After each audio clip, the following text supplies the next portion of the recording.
Contoh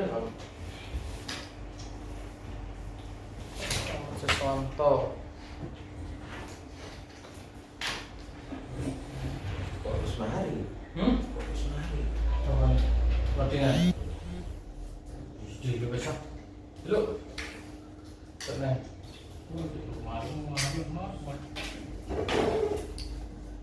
Ya, assalamualaikum warahmatullahi wabarakatuh, Pak Selamat.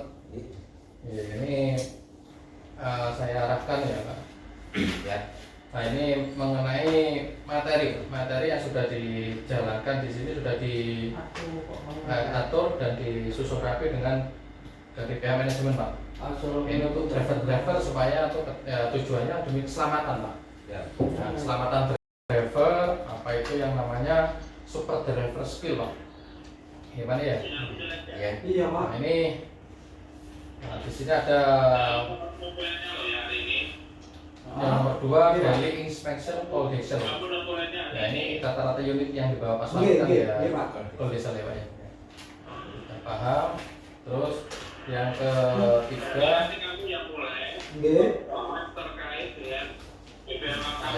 ya. Oh, siapa? Jadi yang jelaskan BBM langsung ya, Pak? Ya, Pak. Metode pengecekan kendaraan. Yang ketiga ya, Pak ya. Ya. Metode pengecekan kendaraan ini diambil dari kata unik, Pak. Jadi kata yang bisa dimudah dan diingat oleh semua orang. Jadi kata balok, Ya. B-nya itu apa, A-nya itu apa, sampai K-nya itu apa ya. Balok itu body dan ban. Jadi sebelum melakukan keberangkatan Pak Selamat harus mengecek terlebih dahulu body maupun ban. Ya, ketepatan ke Pak Selamat kan tiap harinya harus ini, mulai dari kerusakan bodi, tekanan ban, kondisi ban, kondisi wiper atau kaca. Jadi harus dilihat dulu apa itu kempos dan apakah itu tipis, ya itu. Terus ban serep, Pak, cek. Ya. Takutnya sebelum berangkat ini hilangnya kapan? Semisal nggak dicek, ternyata jatuh di jalan nggak ketahuan. Jadi pulang, berangkat maupun pulang itu harus dicek, Pak ya. Terus air radiator dicek. Nah, takutnya kalau ada kekurangan air, jadi ada mengakibatkan kerusakan di radiator minyak ya. Jadi harus dicek beberapa kali sehari atau setiap hari lah dicek. Terus kelistrikan, mulai dari lampu sen itu dicek, Pak ya. Soalnya ini kegiatan fatalnya ya, Pak ya. Bila mana lampu sennya itu tidak nyala ataupun lampu stopnya itu tidak nyala, nah ini kan urgent, Pak, kalau di jalan, Pak ya. Ya. Jadi harus dicek ya. Ya. Terus oli ini setiap hari sama cek di bawah itu apakah ada rembesan. Kalau misal ada rembesan berarti pasti berkurang. Tapi kalau tidak ada rembesan, berapa kali, Pak, untuk pengecekan? Untuk pengajuan tambah oli 2 kali. Nah, yang pertama Tambah di oli di KM 5.000 ya. Iya. Dan untuk penggantian Untuk mobil 1.000. 10.000 ya. Jadi sudah paham ya, Pak. Ya. Terus kelengkapan kertas. Nah, ini mulai dari dongkrak apa ada, Pak? Ada. Terus surat sama STN. Ini yang penting, Pak ya. Iya. Handphone kita di sini nggak bawa handphone percuma. Terus SIM sama STNK soalnya di jalan, Pak ya. Iya. Dan dicocokkan apakah surat kirnya itu masih aktif atau berlaku atau enggak ya. Jadi dicek setiap hari ya, Pak ya. Lanjut di gambar 4, Pak. Gambar 4 ya. Nah, ini defensive driving, Pak. Jadi ada kata-kata semuanya ini saya peduli keselamatan. Ini dibenarkan di hati Bapak ya, Pak ya. Siap. Misalnya saya peduli keselamatan berarti ada yang ingin selamat, yaitu bapaknya, dan ada keluarga yang menunggu di rumah. Jadi ditanamkan di diri Bapak harus peduli selamat. Berarti dalam arti yang ini fokus, Pak. Jadi kalau peduli selamat ya harus fokus. Nah, itu di gambar 5, Pak. Ini defensive driving, Pak. Nah, arti defensive driving, perilaku mengemudi yang menerapkan metode safety. Ini apa, Pak? Metode safety ini apa, Pak? Contohnya Keamanan. ini keamanan ya. Apa, Pak? Contohnya, Pak? Contohnya Nah, metode safety, jaga jarak aman, jaga jarak aman, terus rambu lalu lintas. Iya. Pakai sabuk pengaman ya. Oh iya. Pakai sabuk pengaman yang pertama Pak. Terus jaga jarak aman iya. Dan semua yang berkaitan dengan keselamatan itu berarti metode safety Pak. Ya tetap fokus, hindari distraksi. Jadi arti dari driving ini perilaku mengemudi yang menerapkan metode safety driving sehingga mampu mengidentifikasi bahaya. Jadi mampu mengidentifikasi bahaya itu ya tujuannya ya fokus Pak. Oh kalau saya ini terobos lampu merah, ini berarti akan mengakibatkan kecelakaan. Jadi kan mampu mengidentifikasi bahaya. Jadi ya fokus di jalan dengan mengambil resiko yang paling rendah. Nah, contoh kemarin kan ada juga tuh yang saya share kecelakaan di jalan tol itu kemarin belum. Nah, mungkin ada kemungkinan besar kan karena tidak fokus kondisi unitnya, kondisi terus ada di jalur seharusnya harus ada pemberhentian darurat. Jadi harus bisa mengambil resiko yang seperti yang kejadian kemarin. Apa yang harus? Tapi kalau misal tabrakan ke semua berarti kan parah Pak. Jadi resikonya yang minimalisir itu bagaimana? Ya seperti harus kalau ada kondisi sekitar, oh itu ada kita ke remnya ini blong, jangan sampai ya Pak ya. Remnya ini blong, itu kalau ada tempat pemberhentian darurat harus belok ke tempat pemberhentian daruratnya. Nah, tujuannya apa Pak? Defensive driving tidak menjadi penyebab kecelakaan. Oh bagus. Nah, ini ya. Dan tidak menjadi pemicu kecelakaan dan tidak terlibat dalam kecelakaan. Tujuannya DVKI, tujuannya defensive driving. Maka dari itu karena tidak semua pendingan nih, tidak menjadi itu berarti dalam artian jangan sampai kecelakaan Pak ya. Ya, jadi harus ya, tapi tadi sih jika diuji kita turun loading ya koyo terus ini yang potensi kecelakaan Pak ya. Contoh potensi kecelakaan ada tanjakan maupun turunan. Ada ini ibu-ibu, gambar ibu-ibu ya Pak ya. Iya. Gambar ibu-ibu yang lakukan sen kanan ataupun sen kiri, lefting ya Pak ya. Iya. Tiba-tiba dia berbeloknya berbalik arah sebanding dengan arah yang dilakukan ibu-ibu itu ya. Iya. Terus yang ketiga ada jalur utama dan pertigaan Pak ya. Pak Selamat ada di jalur yang bukan utama. Iya. Jadi jalur seperti ini dahulukan jalur utama dulu melintas, baru Pak Selamat mengikuti dari arah belakangnya Pak ya. Terus yang ketiga, yang keempat ada gambar truk bermuatan lebih Pak. Nah, dan ada pengendara sepeda motor mendahului Bapak. Tiba-tiba Pak Selamat kan tidak ketahuan, nggak tahu. Tiba-tiba dia mencok melakukan manuver sehingga menutupi laju Bapak ya. Jadi dari ketiga gambaran dari itu truk bermuatan lebih dan pengendara motor ini sering terjadi Pak. Sering terjadi. Yang lainnya ya juga sering terjadi. Cuman ini yang ini berarti dalam artian apa Pak? Tiga gambar ini Pak. Nah, ini berarti ini Pak ya. Jadi kalau untuk gambar ketiga ini potensi kecelakaan berarti ya, harus jaga jarak Pak ya. Fokus. Nah, kita boleh melakukan klakson ke ibu-ibu ini ya, misal ibu-ibu ada yang terjadi maupun ibu-ibu atau pengendara lain, kita boleh mengklakson, tapi jangan sampai mengakibatkan yang klakson itu marah Pak. Ya Pak ya. Ya. Soalnya pernah kejadian karena marah dia cekcok sampai menabrakkan sepeda motornya ke unit bilong yang pernah terjadi di daerah Jawa Barat Pak. Yang kasih kemarin. Kita ada ngisi Yang susah kan tambah ini harus mengganti Terpiro Pak? Unit yang rusak. Terus Kemarin muatan lebih takutnya kita harus jaga jarak, ada barang muatannya runtuh, kan cuma jadi kita bisa melakukan manuver menghindari, tapi sebelum melakukan manuver dilihat dulu kaca spion apakah aman apa enggak, seperti itu ya Pak ya. Ini gambar nomor 7 Pak ya. 5 langkah defensive driving di jalan. Ada timer Pak? Nah.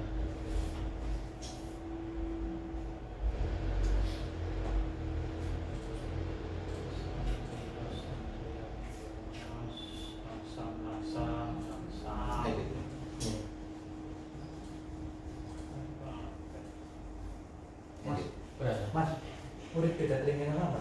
Oh, seperti itu ya, Mas. Mari. Ya ini Pak ya? Ya. Bentar ini. Enggak, gantian Pak. Oh, ini 5 langkah dasar defensive driving Pak ya? Ya. Jadi pahami dinamika kendaraan, jaga jarak aman, zona mengemudi ya. Selalu awasi kondisi sekitar, waspadai blind spot dan hindari distraksi dan paham marka. Jadi hal seperti ini harus paham Pak ya. Apa itu yang namanya defensive driving? Jadi dinamika kendaraan ini apa Pak? Dari ketiga gambar ini ada kode awal Grand Max, terus canter dan tronton ya Pak. Dari ketiga gambar ini yang saya tangkap itu apa? Pahami dinamika kendaraan. 195. Apa itu Pak? 195. Iya. Ini Bukan ini. Maksudnya apa? Yang maksudnya dari pahami Perbedaan unit. perbedaan unit. Dalam artian ini Pak ya. Mas, Ini Mas. haluan Pak. Ya. Apa plus iki, Mas? Panarukan. Sandine Pinky Harry. KKI HERY.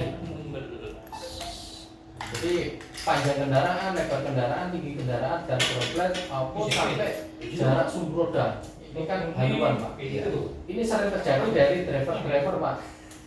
Ketika melakukan manuver atau menyalip dari sebelah kiri, terkadang kan ada yang beda. Dia tidak paham unitnya, tingginya berapa.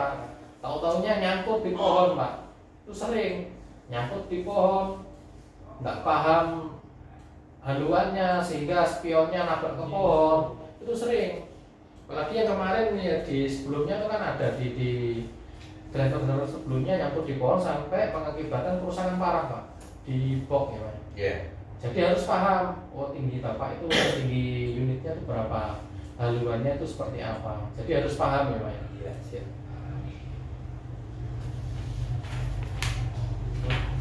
Ke gambar ke 9 Pak. Ini Pak, gambar ke 9. Jarak aman, zona mengemudi dari zona melihat, zona analisa, zona reaksi 3 sampai 10 detik, 12 sampai 15 detik, 4 sampai 16 detik itu yang 3 Bisa nggak ya? untuk melihat, Oke. 12 untuk analisa, 4 sampai 6 detik untuk reaksi Pak. Jadi metode 4 detik, 1000 dan 1, 1000 dan 2, 1000 dan 3, 1000 dan 4. Ini metodenya Pak ya. Jadi diterapkan pada kendaraan lektur. Lektur ini kondisi Bapak itu lektur Pak. Dalam kondisi cerah di siang hari dan kondisi malam hari ditambahkan 1 detik. Selanjutnya untuk kondisi ditambah 2 detik. Ini sebagai ini Pak ya. Sebagai apa ya? Teorinya Pak ya. Tapi dalam real di lapangan Pak ya, harus kita itu tergantung kecepatan juga. Kecepatannya itu berapa? Dari unit yang ada di depan dan unit bapak yang ada di belakang itu jaraknya jika melakukan zona reaksi itu minimal 4 detik. 4 detiknya itu berapa? Jadi kecepatannya berapa itu 4 detiknya itu berapa? Nah ini kan terjadi di driver ini Pak ya. Jangan mendahulukan ego karena kita di jalan disalip unit dari belakang sehingga panas sampai ticketing kan Pak. Pernah kan? Pernah lihat kan Pak ya? Pernah. Sampai jaraknya 1 meter atau 2 meter dari unit di depan. Itu jangan seperti itu Pak ya. Takutnya unit yang ada di depan ngerem mendadak kan nggak bisa melakukan zona reaksi Pak. Enggak, kita kaget menabrak. Jadi jangan dahulukan ego. Banyak kan dari driver yang terkadang lupa ya, kita cuma bisa mengingatkan Pak ya. Untuk menghindari seperti itu jangan dahulukan ego. Kita harus tenang. Terus ini awasi kondisi sekitar. Pengguna kendaraan harus mengarahkan pandangannya jauh ke depan supaya bisa mengkalkulasikan kecepatan dan jarak tempuh. Jadi pandangan jauh itu bisa membuat memetakan kondisi jalan yang dihadapi sehingga kita menjadi lebih antisipatif. Jadi ini Pak ya, ini berarti awasi kondisi sekitar ini harus tetap fokus Pak. Fokus. Karena terjadi dari driver yang kurang fokus.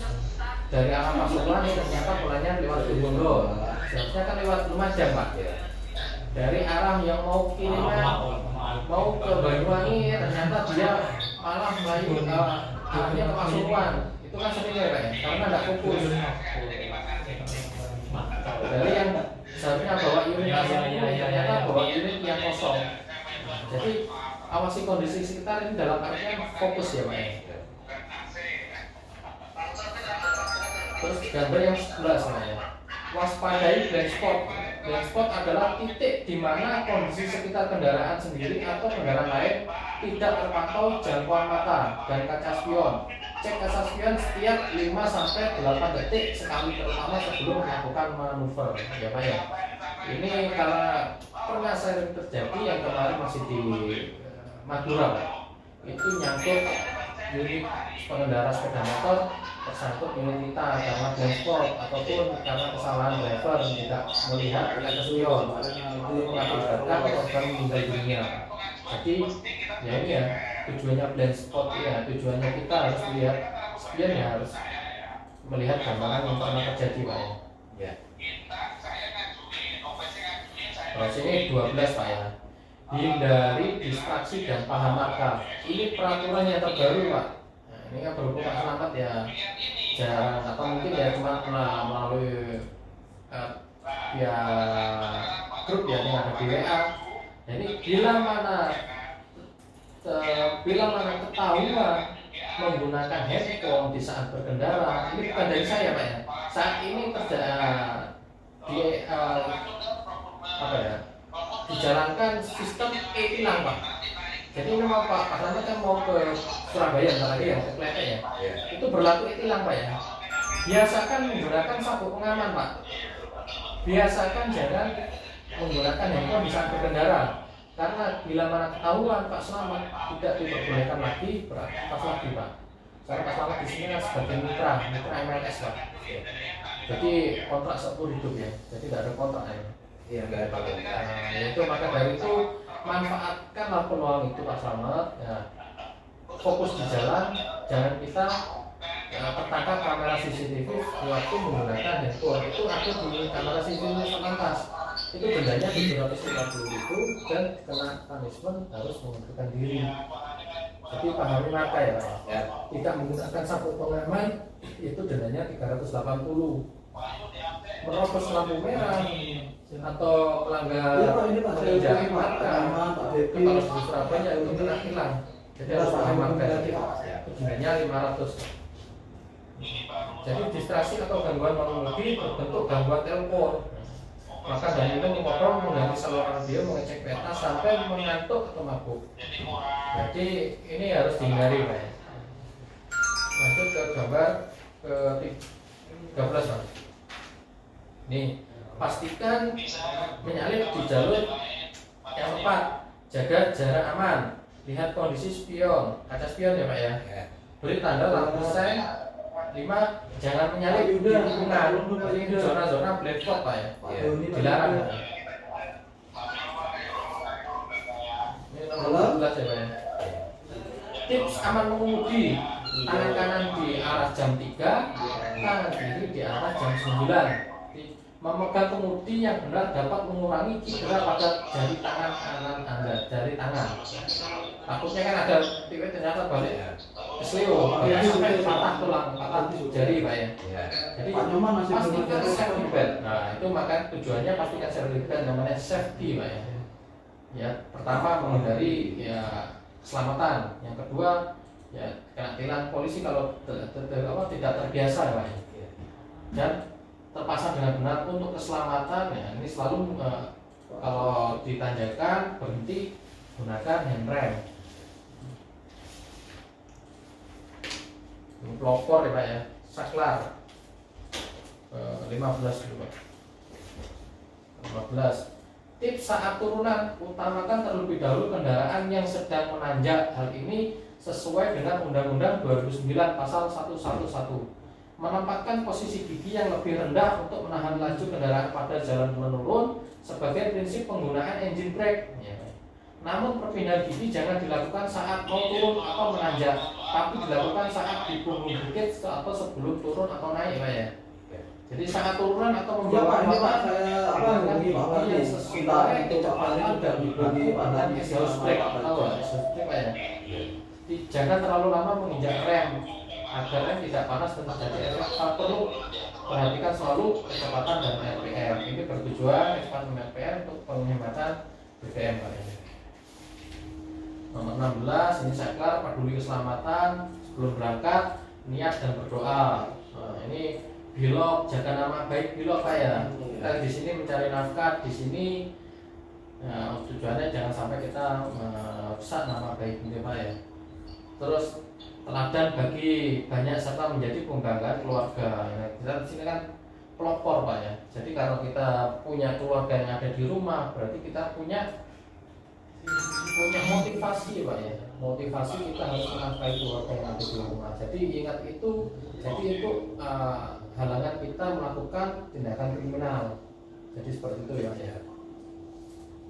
Yang 17 ini ya, demokrasi sudah 17 Pak ya. Nah ini mulai ekonomi driving, jadi harus paham ya Pak ya. Bila mana ada arahan dari Pak Wahyu atau OPC yang ada di Pak Adoni ya Pak ya, itu bila mana ada pengajuan bank segera diajukan. Bila mana ada kerusakan unit ya terjadi di perjalanan tidak disengaja oleh driver, ya kurang apa yang lepas itu diajukan ya Pak ya. Pergantian oli ya, setiap pergantian oli kan ganti oli Pak ya harus 10.000. Kalau penambahan oli di 50.000 5.000 ya Pak Ros, matur nuwun Pak Ros. jadi terima kasih mungkin untuk setiap harinya harus Ayo paham lapis seperti itu, Pak ya. Siap. Jangan error. Jadi ya terima kasih atas waktu dan kesempatannya. Hindari distraksi karena ini sudah berlaku nasional. Jangan menggunakan handphone saat berkendara Pak ya. Ini mau kepletek, pahami dan jalani apa itu yang namanya rambu-rambu lalu lintas, harus paham ya Pak ya. Siap. Karena kalau di jalan Surabaya yang saya tahu Pak Selamat berhenti menginjak marka jalan itu kena tilang Pak.